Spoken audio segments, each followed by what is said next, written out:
तो दोस्तों प्रांजल कामरा जी ने अपने बेस्ट म्यूचुअल फंड 2024 का पोर्टफोलियो यहां पर दिखाया है। अब काफी सारे लोगों के सवाल आ रहे हैं कि क्या वो म्यूचुअल फंड का पोर्टफोलियो कैसा है, उसको रिव्यू में कर लूं और मेरे हिसाब से क्या आपको उन म्यूचुअल फंड में इन्वेस्ट करना चाहिए या नहीं करना चाहिए। तो इस वीडियो में हम डिटेल में उन म्यूचुअल फंड्स के बारे में देखने वाले हैं और क्या ये जो पोर्टफोलियो आपको सजेस्ट किया गया है क्या ये अच्छा डाइवर्सिफिकेशन आपको दे रहा है, ये सारी चीजों पर हम लोग बात करेंगे।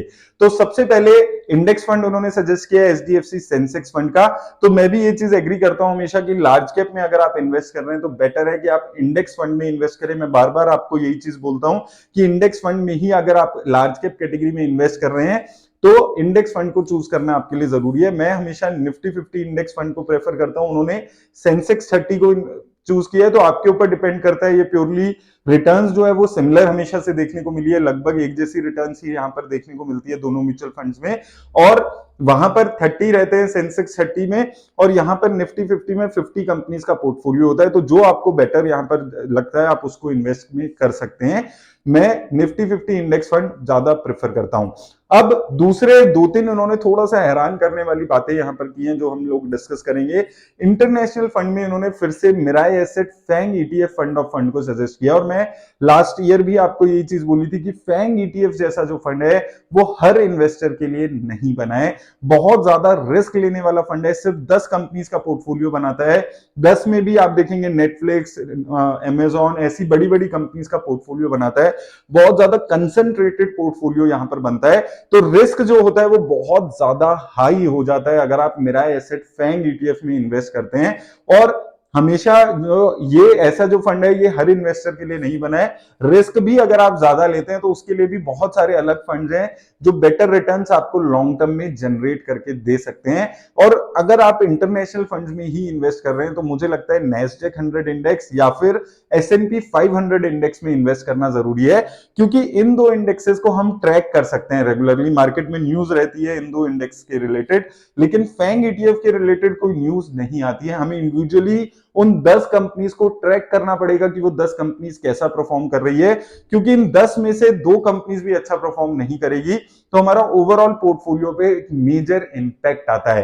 तो कंप्लीटली अवॉइड करके चलना है आपको मिराई एसेट फैंग ETF जैसे फंड को। सिर्फ अगर आप ऐसे इन्वेस्टर हैं कि आप अपने पोर्टफोलियो को 50% 60% तक नीचे जाते हुए भी देख सकते हैं तो ही आपको फैंग ETF जैसे फंड में इन्वेस्ट करना है।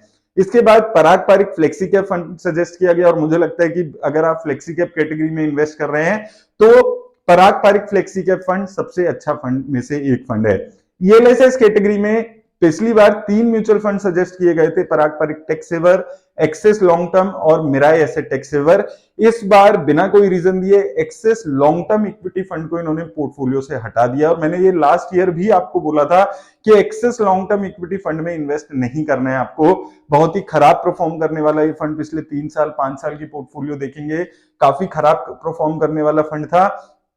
इसके साथ साथ अगर आप देखेंगे उस फंड में एसेट अंडर मैनेजमेंट भी बहुत ज्यादा हो चुकी थी, तो वो चीज यहां पर आपको देखने को मिली है कि इस बार उस फंड को पोर्टफोलियो में शामिल नहीं किया गया। अब प्रॉब्लम यहां पर क्या आती है, जिन इन्वेस्टर्स ने पिछले साल की वीडियो या पिछले साल की उनकी वीडियो देख के एक्सेस लॉन्ग टर्म इक्विटी में इन्वेस्ट किया होगा, उनको पूरे साल ही ये बताया नहीं गया उनकी वीडियोज में कि इस फंड से अब निकलने का टाइम आ चुका है या इस फंड में अवॉइड करना है आपको, कब इन फंड से निकलना है। वो सारे सजेशंस यहां पर मिस आउट होते हैं और वही गलती इस बार भी आपको देखने को मिली है। जो फंड 2-3 साल से लगातार वो रिकमेंड कर रहे थे Axis long term equity fund, उसको इस बार हटा दिया गया और क्यों हटाया गया उसकी एक्सप्लेनेशन नहीं दी गई है। तो ये भी एक चीज है जो आपको समझकर ध्यान रखनी है। इसके बाद जो अगर हम बात करें large and mid cap category में कोटक क्या जो अपॉर्चुनिटीज फंड है उसको शामिल किया गया है। अब यहां तक आते आते जो मेजर प्रॉब्लम यहां पर आ जाती है कि आपके पास जितने भी फंड्स है, पहले HDFC सेंसेक्स फंड है, उसके बाद Parag Parikh flexi cap, Parag Parikh tax saver, Mirae asset tax saver and then Kotak का जो ये अपॉर्चुनिटी फंड है, ये सारे ही फंड्स लार्ज कैप कैटेगरी में 60-70% अपना पैसा इन्वेस्ट कर रहे हैं। और अगर आप लार्ज कैप कैटेगरी में ही इन्वेस्ट करने वाले सारे फंड्स को अपने पोर्टफोलियो में ऐड कर लेंगे तो आपको डाइवर्सिफिकेशन नहीं मिल पाएगी।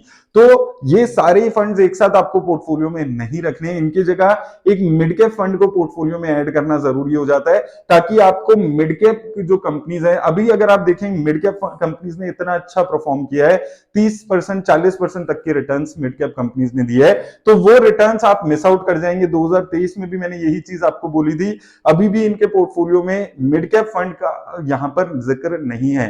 तो मिड कैप फंड्स को पोर्टफोलियो में ऐड करना जरूरी है। सारे लार्ज कैप कंपनीज में इन्वेस्ट करने वाले फंड्स में अगर आप इन्वेस्ट कर देंगे तो आपके पोर्टफोलियो में सिर्फ अगर आपका निफ्टी 50 इंडेक्स अच्छा करेगा तो ही अच्छी रिटर्न्स आपको देखने को मिलेगी। तो ये पोर्टफोलियो आपको कंप्लीटली अवॉइड करना है, मिड कैप फंड को ऐड करना है। इसके बाद आखिरी में आती है स्मॉल कैप फंड की बारी। तो स्मॉल कैप फंड्स को पोर्टफोलियो में ऐड इस बार नहीं किया है, क्योंकि small cap fund all time high पे चल रहे हैं। तो देखिए, ये चीज मैं हमेशा आपको बोलते हुए चल रहा हूं कि ये एक बेसिक गलती है जो हमेशा इन्वेस्टर्स भी करते हैं जब नए इन्वेस्टर्स आते हैं, कि आप मार्केट की कंडीशन को देख के अपना पोर्टफोलियो बनाते हैं। मैं हमेशा आपको यही चीज बोलता हूं कि म्यूचुअल फंड इन्वेस्टर जो है, लॉन्ग टर्म के बारे में, 10 साल के बारे में, 15 साल के बारे में सोच के अपने पोर्टफोलियो बनाना जरूरी है। क्या वो फंड्स लॉन्ग टर्म में रिटर्न्स देंगे तो आपको इन्वेस्ट करना है। और म्यूचुअल फंड और एसआईपी के थ्रू इन्वेस्ट करने का पर्पस ही ये होता है कि हम अपनी जो मार्केट है उसको टाइम नहीं कर सकते, ना हम मार्केट को टाइम करना चाहते हैं। तो इसलिए ऐसे किसी फंड में इन्वेस्ट ना करें कि मार्केट ऑल टाइम हाई पे है, small cap all time high पे है, तो आप आने वाले टाइम में एक रिटर्न्स को मिस आउट कर सकते हैं। तो ये भी एक चीज है जो आपको समझनी है कि स्मॉल कैप फंड में भी आपको इन्वेस्ट करना है, चाहे मार्केट 15,000 पे हो, चाहे small cap index all time high पे हो, चाहे अगले एक साल में और ज्यादा और ऊपर चली जाए। क्योंकि देखिए, जो रिटेल इन्वेस्टर्स हैं उनका म्यूचुअल फंड में इन्वेस्ट करने का पर्पस ही है कि हमें नहीं पता कि कल मार्केट कितना ऊपर जाएगी, कितना नीचे जाएगी। हम क्या कर सकते हैं, हम अपना पोर्टफोलियो डिजाइन कर सकते हैं, डाइवर्सिफाई कर सकते हैं। तो पोर्टफोलियो डाइवर्सिफिकेशन एक मेजर मिस आउट रही जो उनके 2024 के पोर्टफोलियो था। सिर्फ large cap concentrated mutual funds को ऐड किया गया है, ना तो मिड कैप को ऐड किया गया, ना स्मॉल कैप म्यूचुअल फंड को ऐड किया गया। तो स्मॉल कैप में भी आपको म्यूचुअल फंड में एसआईपी करानी है, चाहे आज की मार्केट हो, चाहे मार्केट अभी यहां से और 1000 पॉइंट ऊपर चली जाए, एसआईपी आपको यहां पर रोकनी नहीं है। अगर आप थोड़े से ज्यादा मार्केट को देखने वाले इन्वेस्टर हैं तो भी आप एसआईपी थोड़ा रोक कर चल सकते हैं, लेकिन पोर्टफोलियो बनाते हुए आपको ऐसा नहीं करना है कि आप अपने एक मेजर मिड कैप और स्मॉल कैप फंड्स को ही मिस कर जाएं और सारा पोर्टफोलियो आपका लार्ज कैप कंपनीज में कंसंट्रेटेड हो जाए। तो ये थोड़ा सा यहां पर हमेशा ये चीज देखने को मिली है कि जो पोर्टफोलियो है वो लार्ज कैप कंसंट्रेटेड रहता है। तो आपका जो पोर्टफोलियो है वो डाइवर्सिफाई नहीं हो पाएगा अगर आप इनके दिए गए सजेशंस में सारे म्यूचुअल फंड्स को लेते हैं। तो स्मॉल कैप और मिड कैप इन दोनों को ऐड करिए, और जो म्यूचुअल फंड्स मिस आउट हो रहे हैं उनको भी आपको यहां पर समझकर इन्वेस्ट करना है। और आखिरी में मैं जो लास्ट टाइम भी आपको बोला था कि किस यूट्यूबर के कितने सब्सक्राइबर्स हैं ये देख के आपको इन्वेस्ट नहीं करना है, कोई भी म्यूचुअल फंड्स का सजेशन नहीं मानना है। आपको अपने हिसाब से अपना रिस्क समझ के अपना म्यूचुअल फंड का जो पोर्टफोलियो उसको डिजाइन करना है। पहले भी पास्ट में इन्होंने काफी सारे ऐसे म्यूचुअल फंड सजेस्ट किए हैं जो बहुत खराब परफॉर्म किए हैं, जैसे कि Franklin prima opportunities fund, Aditya Birla का सन लाइफ 96 फंड, इसके अलावा इन्वेस्को का कॉन्ट्रा फंड, और अभी रिसेंट में Axis long term equity fund जो चुपचाप फिर बाद में पोर्टफोलियो से हटा दिया जाता है नेक्स्ट ईयर की, और एक्सप्लेनेशन भी नहीं दी जाती कि इस म्यूचुअल फंड को पोर्टफोलियो से कब हटाया और इस म्यूचुअल फंड में आगे क्या करना है। तो इसलिए अपने पैसे हैं आपको थोड़ा सा समझकर इन चीजों को इन्वेस्ट करना है। और मुझे लगता है कि अगर कोई म्यूचुअल फंड आपको सजेस्ट किया जा रहा है तो उस म्यूचुअल फंड से निकलना कब है वो भी सजेस्ट करना जरूरी है, क्योंकि आपको एज ए इन्वेस्टर्स उससे बहुत ज्यादा हेल्प मिलेगी। तो उम्मीद करता हूं मैं वीडियो से आपको हेल्प मिलेगी। धन्यवाद दोस्तों।